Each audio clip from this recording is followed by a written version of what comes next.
حياكم الله من جديد مستمعينا الكرام، واسمحوا لي بهذه المناسبة العزيزة أن أرحب باسمكم جميعا بضيف كريم معالي رئيس الديوان الملكي الهاشمي يوسف حسن العيسوي.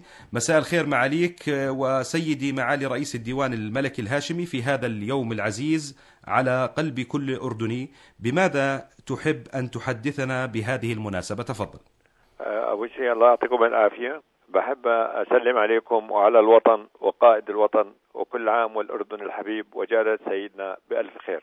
فما تحدثنا أخي الكريم بهذه المناسبة لن نوفي جلالة سيدنا حقه، فالحديث عن جلالته وجهوده والإنجازات التي تحققت في عهده يطول ويطول. وقد عودنا جلالة سيدنا دائما أن العمل والإنجاز أجمل تهنئة وهدية تقدم إليه. في عيد ميلاد سيدنا نستذكر الكثير من المحطات والزيارات والمواقف الملكية التي ساهمت في رفعة الوطن وتحسين الظروف المعيشية للمواطن على امتداد ربوع الوطن.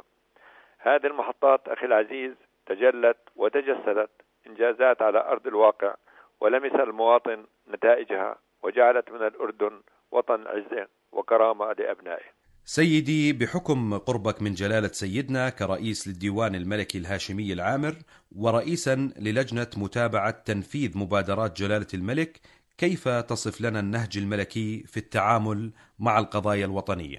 أخي أشكرك على هذا السؤال.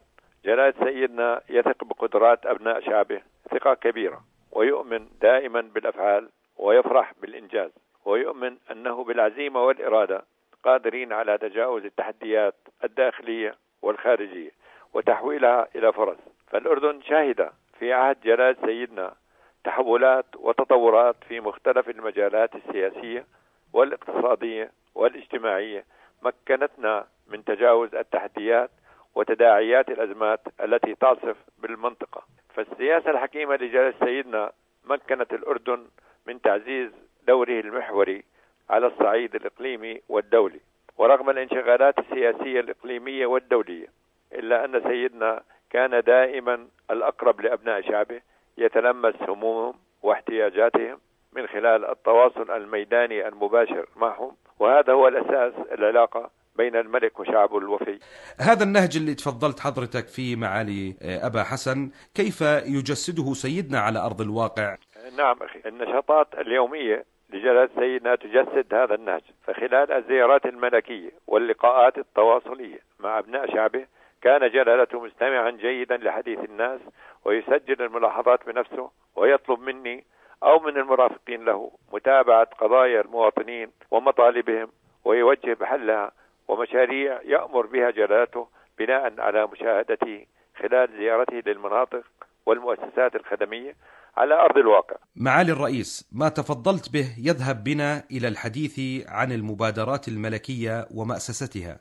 أخي، بعد كل زيارة أو لقاء بنقدم لسيدنا تقرير مفصل بالمطالب والاحتياجات والجهات المسؤولة عن التنفيذ وفترة التنفيذ والكلفة وغيرها.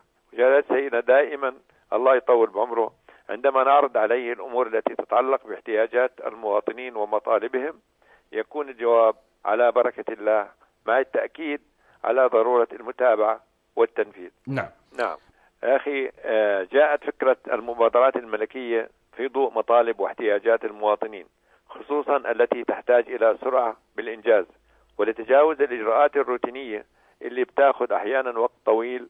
أمر جلالة سيدنا بتشكيل لجنة متابعة تنفيذ مبادرات جلالة الملك، وتشرفت بتكليف جلالة سيدنا لي برئاستها، وهي معنية بتنفيذ التوجيهات الملكية المتعلقة بالمشاريع والمطالب الخدمية والتنموية التي تظهر خلال زيارات ولقاءات جلالة الملك، وتسريع وتسهيل إجراءات تنفيذها، وتجاوز أي عقبات أو صعوبات بالتنسيق والتعاون مع مؤسسات الدولة المعنية، سواء في القطاع العام أو الخاص أو مؤسسات المجتمع المدني. وبعد أن توسع العمل بحكم طبيعة المشاريع المتنوعة في مختلف المجالات والقطاعات وفي جميع المحافظات والبوادي والمخيمات، رأى جلالة سيدنا أن يتم مأسسة عمل اللجنة، فتم إنشاء إدارة متخصصة بالديوان الملكي تعنى بمتابعة تنفيذ هذه المشاريع، وهي إدارة متابعة تنفيذ المبادرات الملكية. بحب أكد أخي هنا نعم. إن المبادرات الملكية هي مكملة للمشاريع والبرامج الحكومية، ويتم تنفيذها بالتنسيق مع المؤسسات المعنية وبما ينسجم مع أولوياتها وخططها المستقبلية. معالي الرئيس، أيضا هل لك أن تطلع السادة المستمعين عبر إذاعة القوات المسلحة الأردنية الجيش العربي على طبيعة المبادرات وأهدافها؟ تكرمك أخي العزيز. المبادرات الملكية من خلال المشاريع التي يتم تنفيذها في مختلف القطاعات بجميع محافظات المملكة، من تعليم وصحة وسكن ومشاريع شبابية وترفيهية وبنية تحتية، تهدف إلى تحسين الظروف المعيشية للمواطنين وتمكين المواطن من الوصول إلى خدمة بالمستوى الذي يستحقه. وهي تسعى أيضا إلى تعزيز الإنتاجية وتوفير فرص العمل، خصوصا في المناطق النائية، من خلال المشاريع الإنتاجية والتشغيلية التي يركز جلال سيدنا عليها باستمرار، ويوجه بضرورة التوسع في هذا النوع من المشاريع. والمبادرات أخي أيضا تنطلق من رؤية تهدف إلى تعزيز المشاركة الفاعلة للمجتمعات المحلية في عملية التنمية، بمعنى أن يكون المواطن شريك في عملية التنمية من خلال توفير الفرص المتكافئة والأدوات اللازمة وبناء القدرات والتي تمكن المواطن من الحصول على الخدمة المطلوبة أو فرصة العمل المناسبة أو بدء مشروعه الخاص. وفي نهاية هذا الحديث الطيب المبارك معاليك، ما هي برقية التهنئة التي ترسلها لجلالة سيدنا بمناسبة عيد ميلاده؟